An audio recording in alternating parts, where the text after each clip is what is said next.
This is the Tapped In Podcast, the podcast for beverage distributors that want to empower their sales team to drive business results.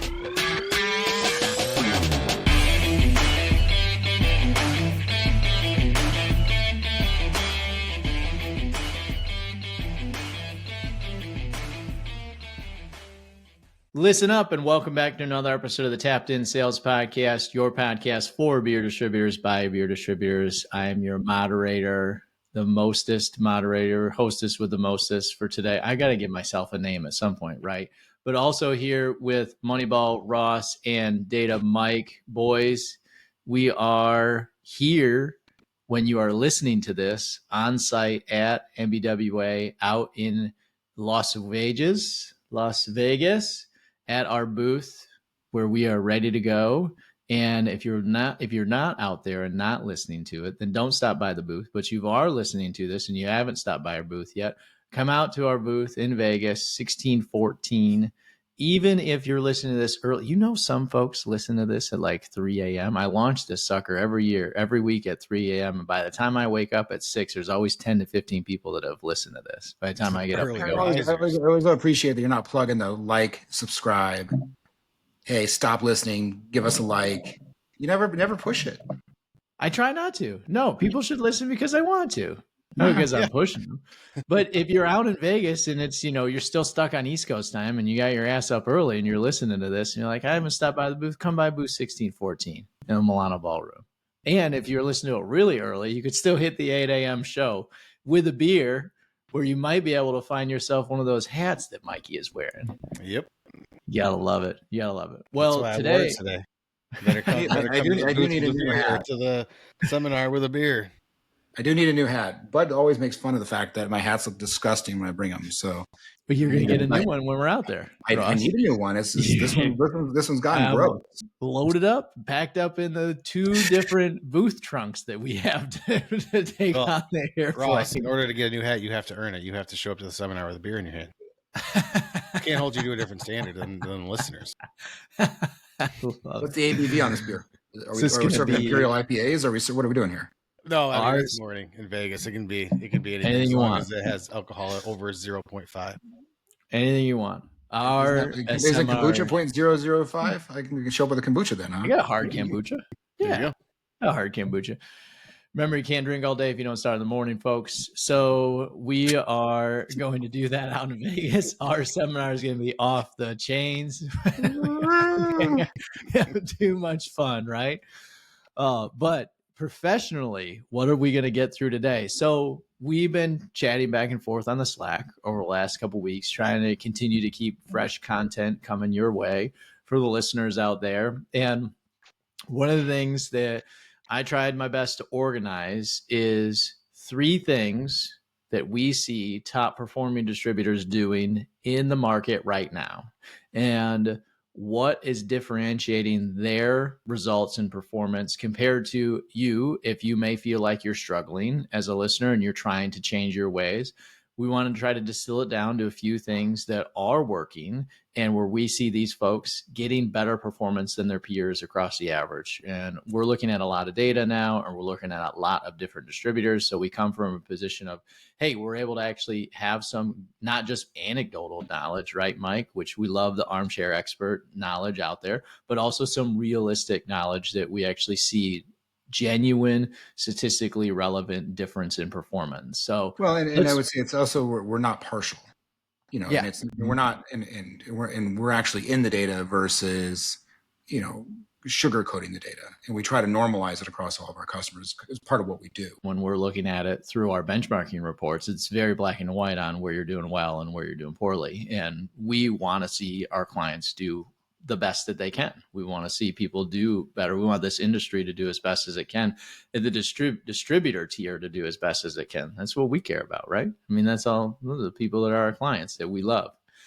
So let's go to number 1. We'll go through these one by one. So number 1, culture trumps everything. Mm-hmm. And this is something that we believe in a ton.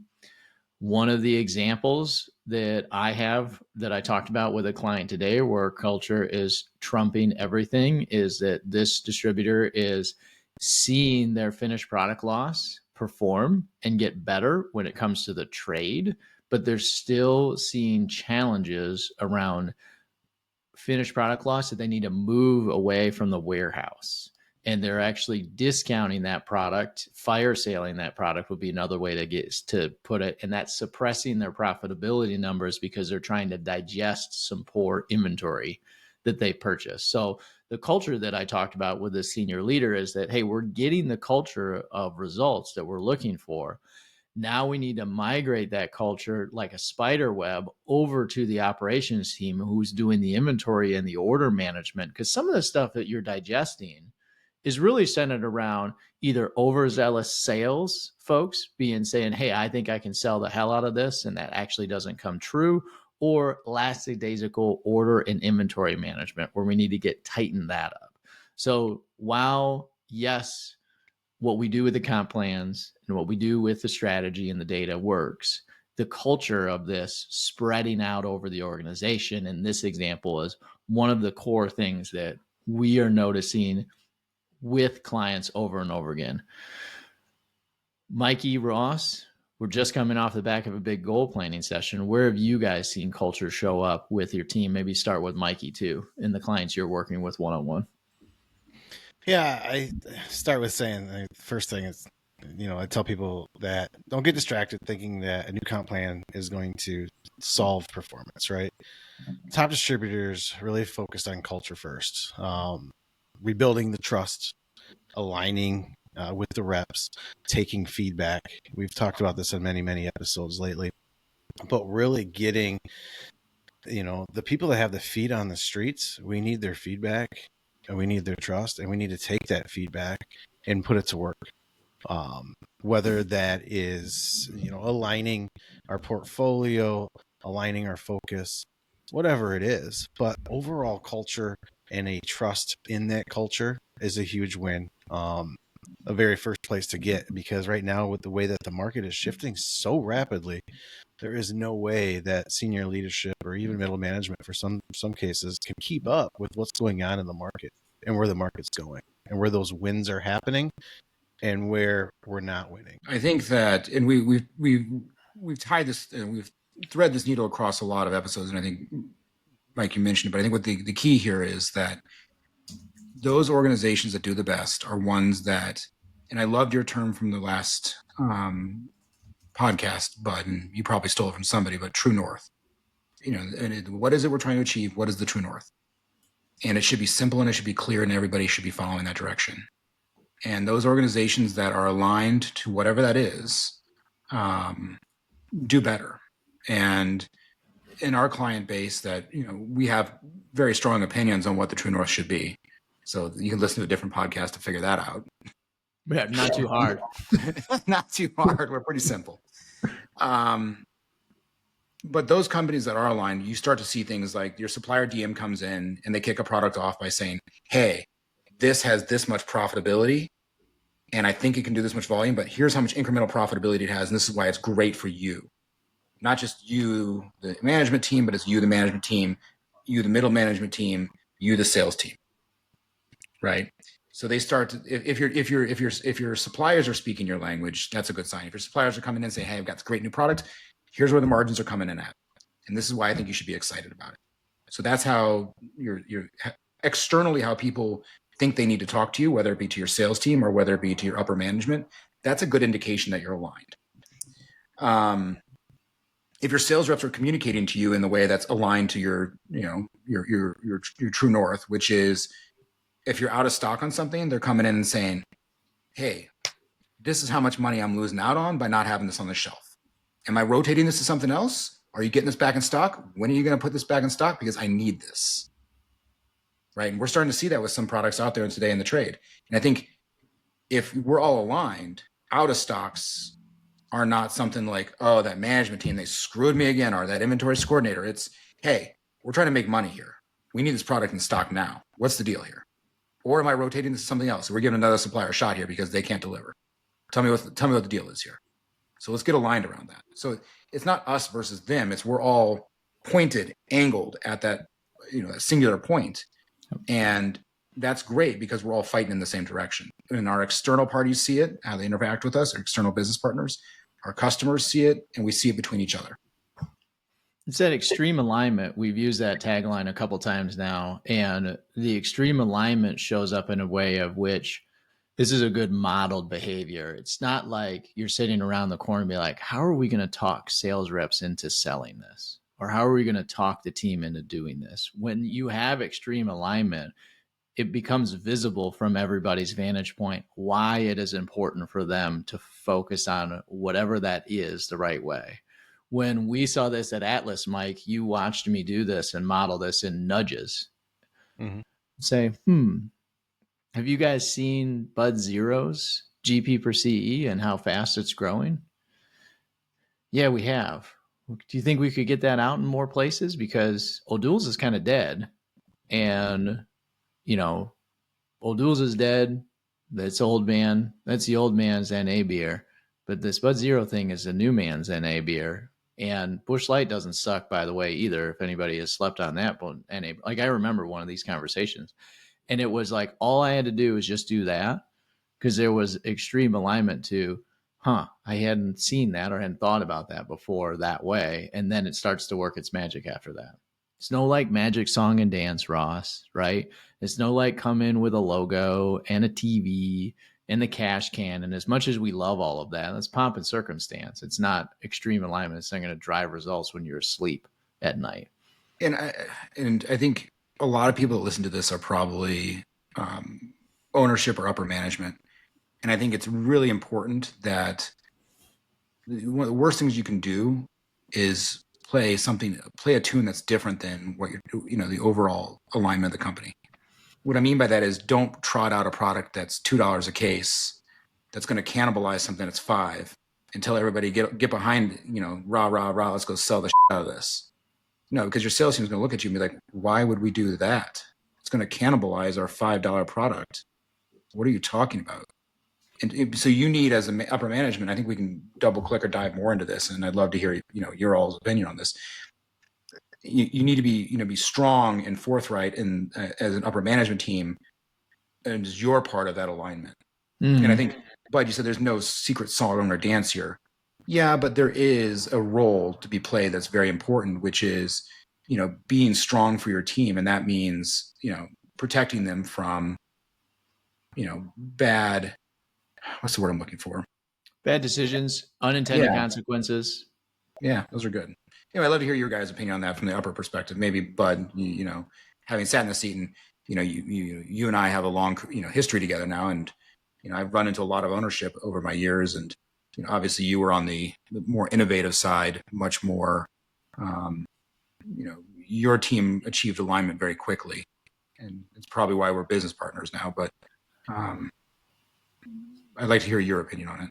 One of the things that I noticed about it personally is that when I started moving this direction towards extreme alignment, I had to be okay with people realizing that my stinks every now and then too, that I'm going to make mistakes and that I'm going to get us into things that I might have been able to smooth over because not everybody knew all the information. But when you start to expose everybody to more and more of the information and you teach them how it works, they start pushing back when you sign themselves up to do dumb stuff.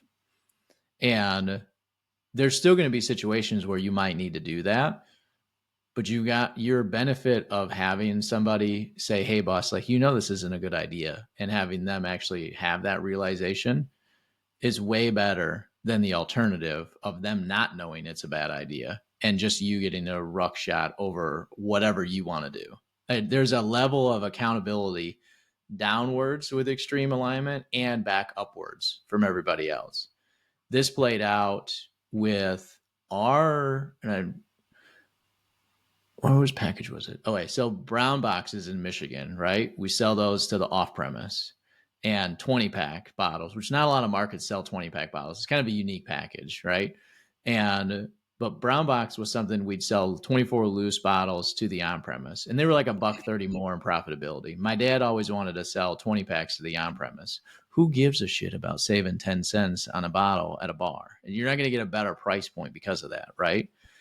And I would fight him over this over and over again. As soon as we put this data in front of them and had extreme alignment over profitability, the reps just made the decision and stopped paying attention to what he wanted to have happen or what he thought was right. So that is an example of what ownership thinks is right, but what is in the rep's best interest changes.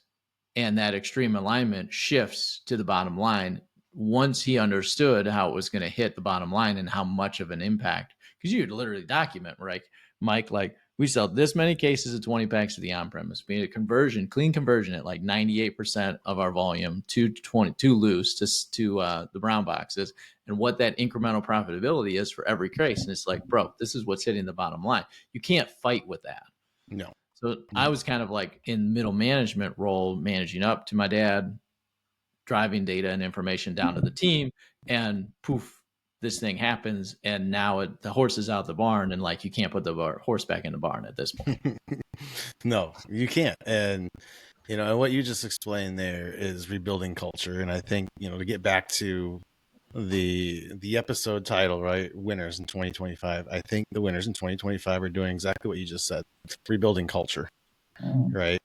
They're creating environments where reps feel heard, trusted, engaged, right? Open to give that feedback, feel like they will be heard when they give that feedback and not, looked down upon. And they're also getting rid of the old, well, this is the way we've always done it mentality. Yeah. Right. I mean, we hear that a lot. Well, why do you do it? Well, it's just the way we've always done it. So you're seeing a lot of that go out the window and saying, well, the way we've always done it isn't probably the way we're going to continue to do it. Right. And getting back to first principles, like Ross always says, what motivates humans, not just spreadsheets. Right. And when your culture is solid, accountability, comp changes, new initiatives, like all of that stuff is so much easier because trust is already built. All right. So, and I also think back to because I've spent my whole entire career in the beer industry, and I've talked with friends and other people, and, hey, well, we're hiring, or, hey, come do this, or, and the comp plan is always better, but the culture isn't. Right. And if you talk to any rep in the beer industry or anybody in the beer industry, why did we work in the beer industry? A, because it's awesome. And B, because it has a great culture. It is fun selling beer. And I would rather have a great culture and a mediocre comp plan than an excellent comp plan and a toxic culture any day. And I think that goes for the majority of our listeners too. But I think I was going to say the 2025 comment's important because I've been around this industry long enough to see the ebbs and flows, and to steal that phrase from Buffett, which I'll get back to Buffett here in a second. Where the tide goes out, you get to find out who's swimming naked, and we're at that point now. We've the 5 to 8% drop or whatever in the volumes isn't going away. It wasn't a blip. It's persistent and it's sticky. And it's not in a foreseeable sight, just because we're seeing inflationary pressures. Again, going back to some of our more recent podcasts, we're seeing continuing consumer inflation, and we're not necessarily seeing wages growing. So, in fact, unemployment's ticking up. So we're living with this world now, and as the tide goes out, those that are better aligned and better situated as an organization are able to come out and thrive. Whereas others that, when the tide goes out, if you've been relying on volume growth to cover your sins, it's getting exposed now. And oh, by the way, going back to, I want to finish where I started, with the Buffett piece. Just to be clear, when we had that episode where I said that gold was a better investment than Berkshire Hathaway, just to be clear, gold has now doubled since then. Not financial advice, maybe, but just saying. Not financial advice. How much is a bar of gold bullion trading for? That's unaffordable, but maybe a coin. I mean, a coin's like $4,000 now. Yeah, an ounce is $4,000. There you go. Yeah, I love it. Actually, I don't know what Berkshire Hathaway's done since then. I doubt it's doubled, though. So speaking of financial advice, the next number one thing that winners are doing in 2025 is financial term diversification. And this comes from portfolio and focus as well. I think they both intertwine themselves. So let's talk about diversification of portfolio. Mikey, where are you seeing people manage their diversification of portfolio away from beverage alcohol or deeper into beverage alcohol in unique ways on both sides? Yeah, and the top distributors, they're not the ones sitting around banging their heads up against the wall because of shrinking beer volume, right? They're diversifying. They're jumping into RTDs, non-elk, and even in Delta 9 too, were illegal. But here's the catch: they're not just chasing everything, right? They're focused. They trust their reps. They trust the feedback, and them being the ultimate like market sensor of what's going on in the markets, and not just chasing every single brand that comes in the house, but keeping that focus very narrow. Um, you know, I think that we talked about that in the first section, but taking that feedback from our reps and then taking it back to our portfolio and making sure that aligns, right? Where we're not chasing everything. We want to make sure we have a good focus on what is working. And we're taking a really good hard look at what wasn't working. And if we can't fix it, then we need to realign that somewhere else. The winners aren't chasing everything, they just diversify with a laser focus. The best time to make structural change was 6 months ago.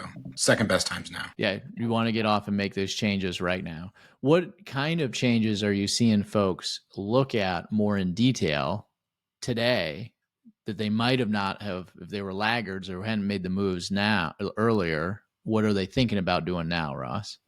I mean, there's a spectrum of where people sit, but I think if there's not a unified strategy across the different types of products you have, then you're behind, right? You need to have a unified strategy across wine, spirits, NA, alternative, and beer. The days of treating those other categories as fringe is gone. That ship sailed a while ago. So if you haven't made that change, then you're certainly behind the curve. But it goes back to what I said. The best time to make the change would have been 6 months to a year ago, but the second best time is now. Yeah. One of the things I've noticed on conversations with clients and with distributors is how much their NA, non-beer NA category has become relevant to them, even in the face of all the terminations that have happened across various wholesalers this year. Are you guys seeing the same? Hey, like this is a relevant piece of it's almost like they're waking up and learning that, hey, this is a relevant part of the business. We got to either figure out how to continue to grow this or it's too big now to fail. And it might be a mix of both. Yeah, absolutely. I mean, we have to lean into that as distributors right now in this type of environment that we're in. I'm thinking of one distributor in particular that for years and years and years just chased beer volume only, right? I mean, that was the KPI that meant the world, and it was all the beer volume. And it didn't really matter what kind of a cost that volume came at, as long as they got the volume, right? Hit their numbers. Once they really started leaning into these underdeveloped, higher margin segments like NA, and some other higher margin segments within beer or Bev too, that really didn't have all the volume, right? And then they started empowering their reps to test their markets locally. And the results really just spoke for themselves, not only on the ROI, but just the results every single day, where now, and I like to talk about and we'll get into it a little bit later, but like the lens of success. The success can look differently to different people depending on the lens that you're looking at. If you're only looking at volume, like Ross said, the whole industry down 5 to 10, right? And in this particular distributor I'm talking about, I think they're down between 5 and 8, right around that mark right now on volume. And that lens, it looks like we've lost. It looks like we're failing. We're not getting there, right? You turn over and you look through the lens of profitability, and they're up 7. That's a huge swing right there, right? Yeah. So when you start looking through it through that lens, and you're like, well, okay, well, we grew profits by 7%. Not only does that lens look like a win, which it is, that's success, but also we leaned into our portfolio deeper, trusted our reps to start testing some of their markets. And now we're seeing those results. We took a really deep dive because they're just freaking killing it. I think they were up another Gosh, they've been averaging 9 to 10% up GP per CE like this whole year, so they're just killing it. That's awesome. I'm super torn on this too, because like for example, the Alani thing. Like on one hand, I mean, how do you value the risk of them leaving? Because I mean, I can easily sit here and say, go to first principles, sell what sells, be mindful of the profitability, don't worry about things you can't control, right? I can make that argument. But I think there's another argument out there that, do you start to think about what the risk factors are? As a rep, maybe you don't. I don't know. I mean, I could certainly hear an argument the other direction that, maybe I want to pull back the reins on something because there's a risk. But then again, I would make the counter argument that your first obligation is to play the field as it lies, play the ball as it lies. And then the next thing is make sure you have relationship capital with that, that account ownership, such that when it's time for it to be switched to something else, you're their guy, because you watch out for their profitability every single day. You've got their best interest at heart. So if you need to pull an ace and say, hey, Alani's been great for us, but we need to test something else here, they're going to do it for you. There's a little bit more of an infrastructure around some of the ways that beer distributors are going to market with these NAs too. There's more coolers that beer distributors own out in the trade than they ever have before that are really NA specific coolers. And they're like our property. So we dictate the shelf space that goes into that in a lot of these smaller convenience store channels, not necessarily big grocery, but in these convenience store channels where it's a big segment for NA and these energy drinks. To me, it's you hit the nail on the head, Ross, which is you got to play the ball where it lies. And at one point in time, Old Bud threw up his hands. We got terminated for Monster. Turner threw up his hands and said, I'm out. I'm done with all this. I don't want any more piece of it. I don't want to worry about these things getting terminated. It was too much of a chaos to have that piece of the business ripped out of our organization and then have to rebuild from scratch. So I just didn't want to do it again. And now, if I was in the position of running one again, you have to do it. You have to play the ball where it lies, and you have to play the musical chairs. As an owner operator, your role to play in the musical chairs is what that termination agreement says about, or what that termination clause says when you do get terminated. It has to be more and more and more lucrative as much as you can. You ride the GP and the sales while you can, and you let the market work for itself, and you let winners win where winners win and losers lose where losers lose. And when you inevitably do get terminated, you cope with it through the termination fee. And that's the best thing you can do. I think it's important too with what Ross said, when hopefully we have that relationship with the retailer to where we can gain some space with whatever is next, what's coming in next, right? And that's first principle of being a beer rep is you're selling yourself before you sell the first case of beer. And you want that account owner to buy what you're selling, not your brands, not your suppliers. It's whatever you're selling, right? And in most cases, when we lose in any brand, they're going over to the big guys, right? So Coke, Pepsi. And if you ask most of our retailers, they're not very fond of their Coke, Pepsi, or big soda distributors. So it's usually a pretty good move for us as far as relationship wise. And those people already have their dedicated, paid for space in most parts, right? So maybe wherever my Alani or whatever it was, Ghost or whatever it may be, wherever that was, can I have some of that space back? Or can I have all that space back because this is what I got coming in the pipe, right? But yeah, I think it's important to click on what Ross said there too. If we sell ourselves, we're lining ourselves up with what's next, because we know there's gonna be something else coming. We just don't know what it is. And tying that back to company alignment, if we're aligned in terms of what we're trying to do, then we're also aligned with what the account is trying to do. And if we're fighting against what their incentive structure is, then we're hurting that relationship. So again, tying it back to the very beginning, which is, an aligned customer of ours, a distributor, is going to be the most successful customer we have.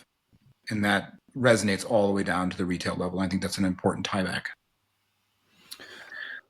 Let's talk about one of the third one, which is portfolio discipline. So if we're going to have a good culture and have a culture of a lean extreme alignment, and we're going to diversify into new products and other areas where we're going to sell products as well, then we've got this third piece, which is a lot of portfolio discipline around what I should be selling of the products that I'm choosing to sell. Some pruning of SKUs, some focus of SKUs. How am I leveraging what's working and expanding what's working through some tech adoption, like what we do at VXP and everything else, because how you can spread and you can create, if you do it right, you can create something that's working in a micro scale into a fever result, kind of a almost viral result across your market if you're managing both your portfolio discipline and your tech adoption in the right way. So that's what I see clients doing that are really smart. They're pushing back on priorities that don't sell. They're going to push back on things that don't make sense.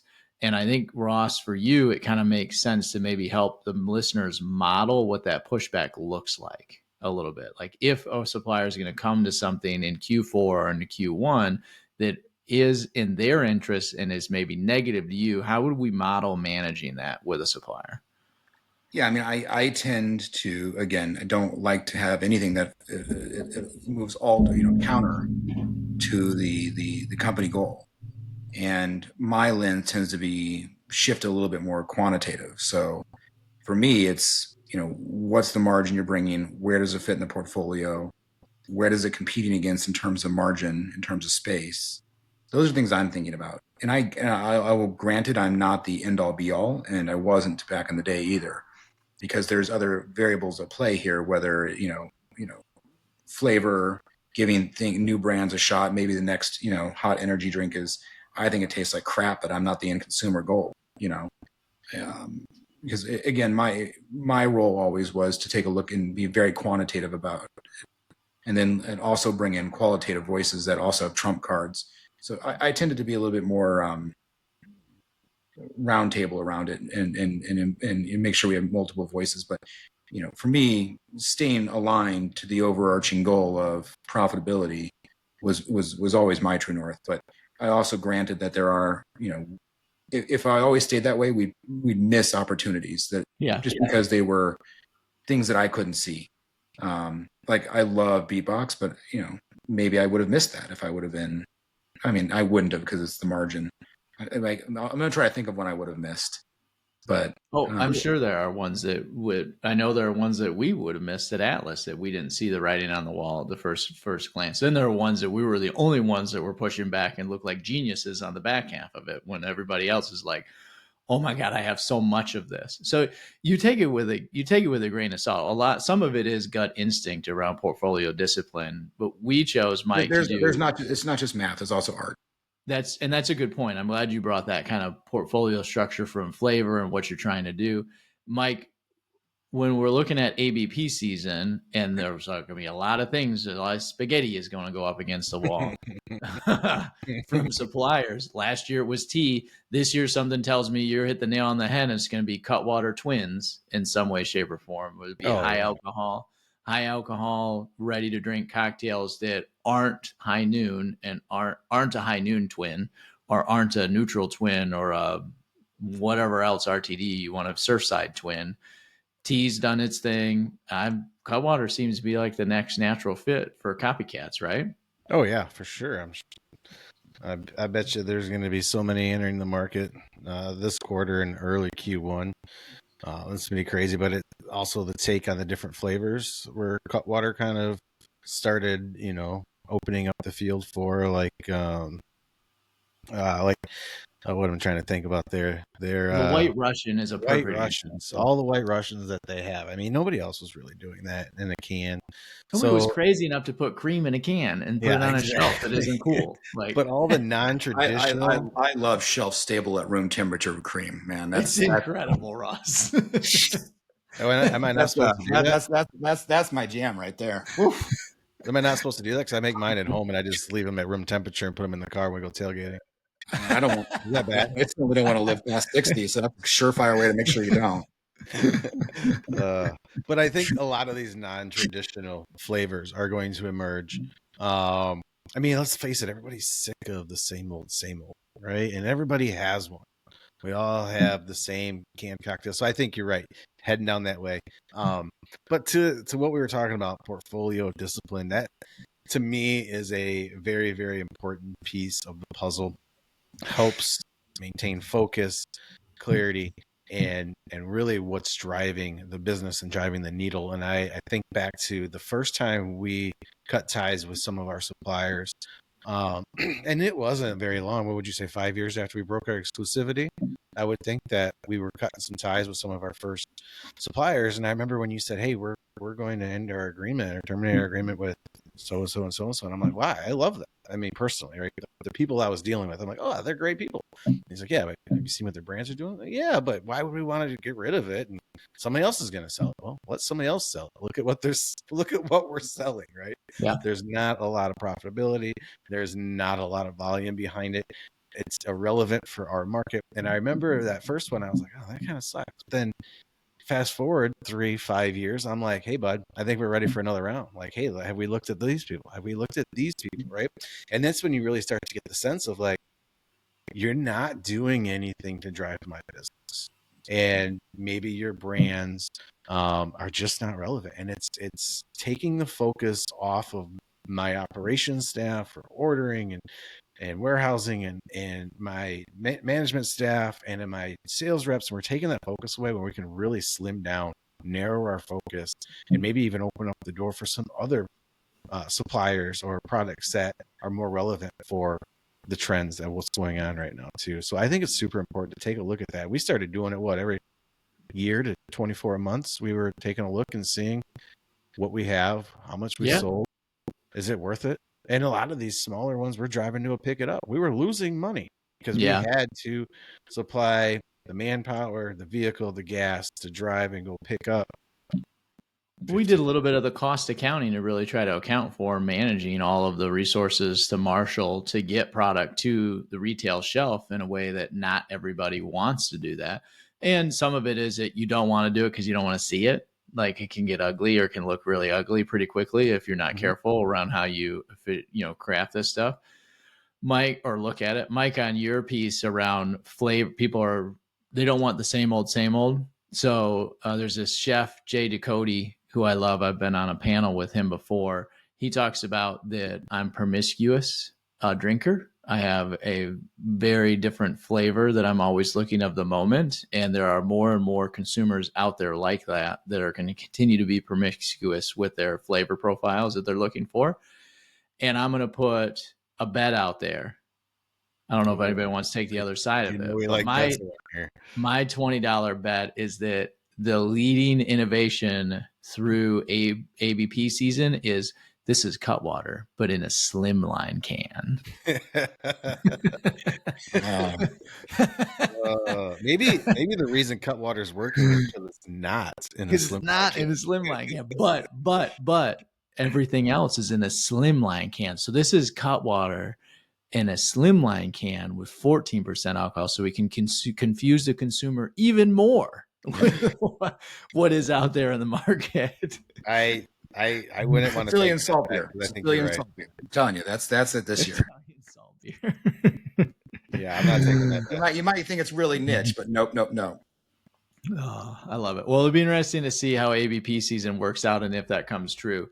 The other piece, Ross, that people are driving here is that they're getting into the weeds on what's driving results, and they're scaling those results across their team faster. And I think they're doing that in two ways. One way through the culture of that, hey, this is working in Jimmy's market.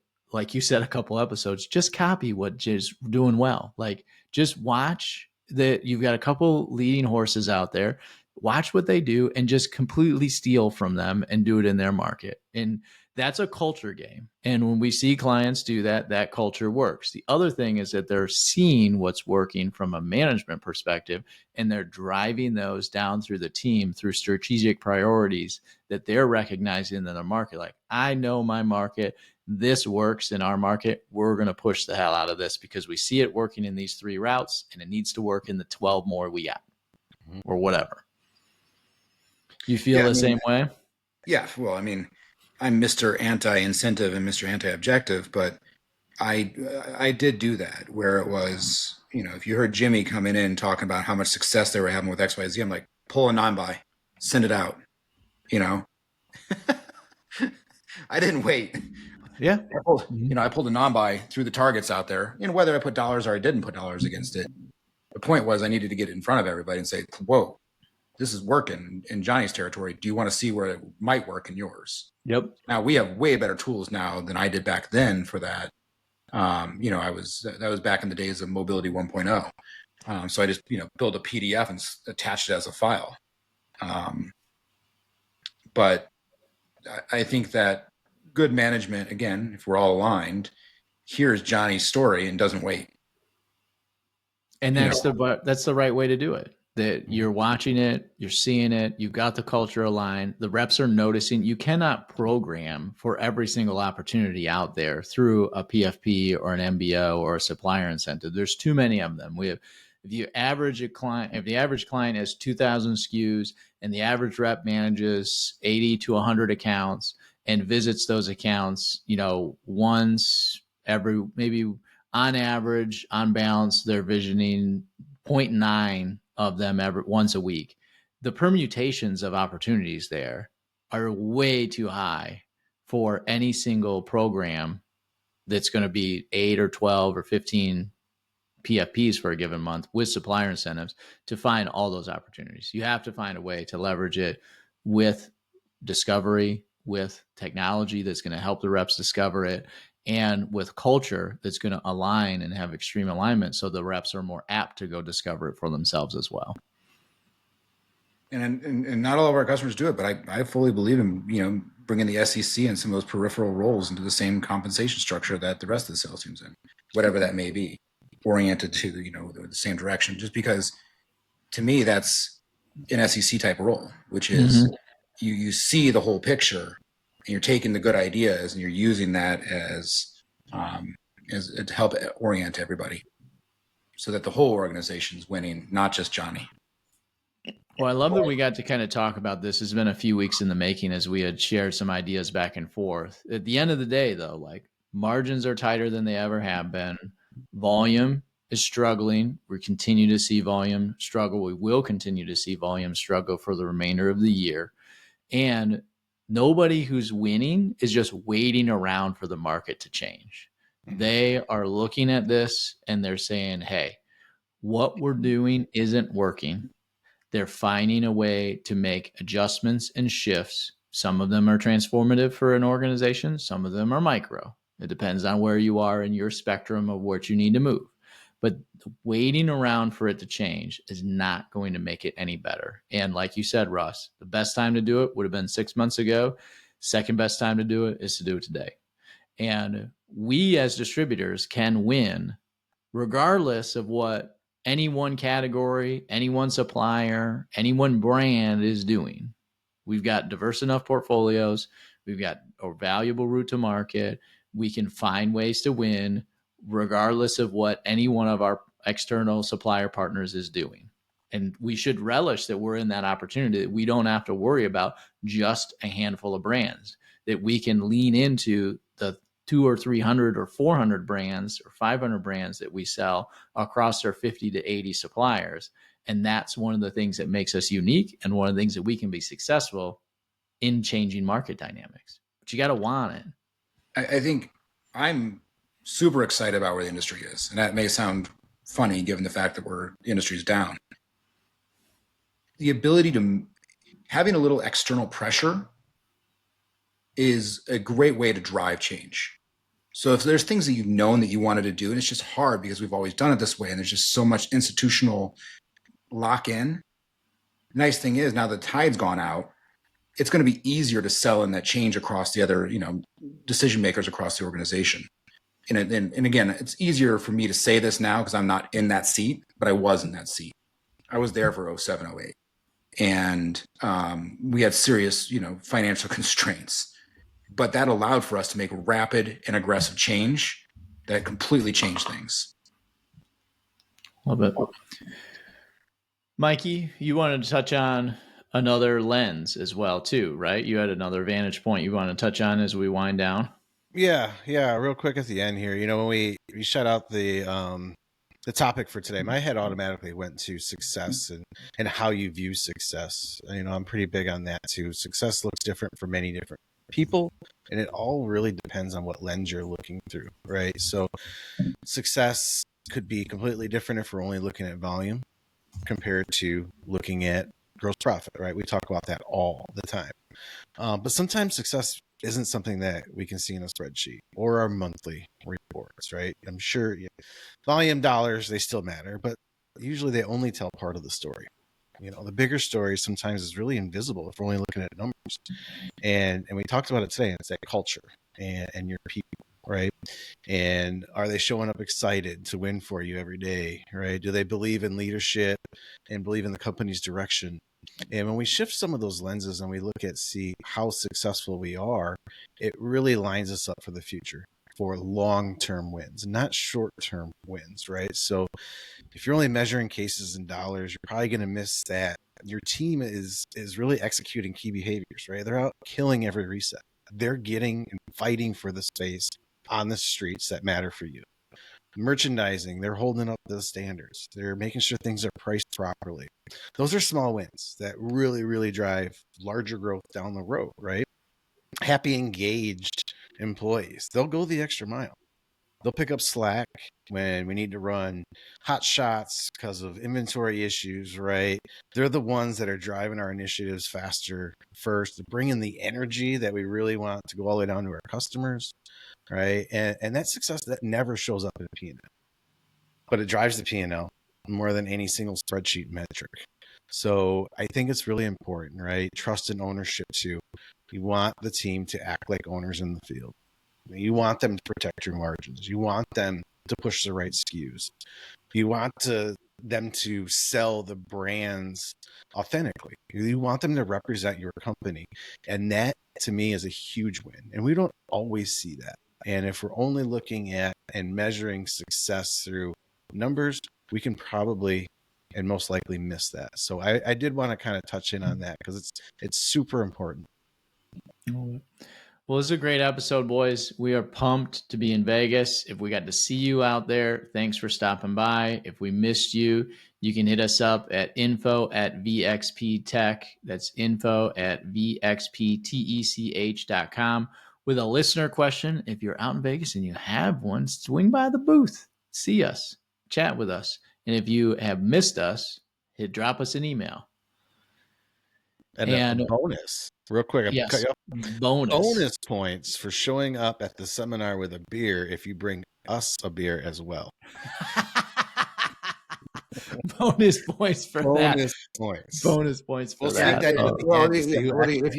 If you bring a beer for us, Mikey will chug it, whatever it is. Yeah, sure. Yeah, absolutely.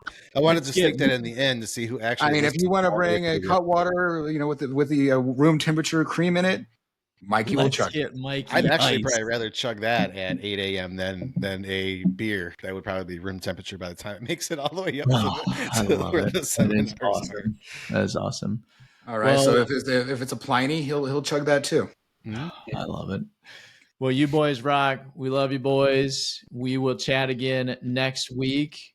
Please like, listen, and subscribe. If you like what we're doing, drop us an email. Y'all know where we'll be at in Vegas, and we will chat everybody again soon. Cheers.